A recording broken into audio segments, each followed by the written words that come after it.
এটাও mat primer, কিন্তু তোমার এটা মনে হতে পারে তাহলে আমি ওইটা ইউজ করব না এইটা ইউজ করব, তাই না? মনে হতে পারে না? তো সেই ক্ষেত্রে তুমি যদি ক্লায়েন্ট যদি বলে যে দিদি আমি একটু গ্লোই মেকআপ চাইছি, কিন্তু ক্লায়েন্টের প্রচন্ড অয়েলি স্কিন এবং প্রচন্ড সোয়েট প্রবলেম, তো সেই ক্ষেত্রে কি করব আমরা?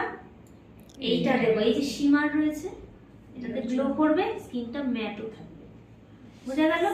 আর এটা কি করবে? এটা তো আর গ্লো করবে না, এটা শুধু ম্যাট করে দেবে। বুঝা যাচ্ছে ব্যাপারটা? না বুঝতে পারলে বলবে কিন্তু। তাহলে কি হলো, এই যে এক একটা আলাদা ভাগ রয়েছে, তো এই দুটোর আলাদা কাজ, এই দুটোর আলাদা কাজ, এটাও আলাদা কাজ, এটাও আলাদা কাজ।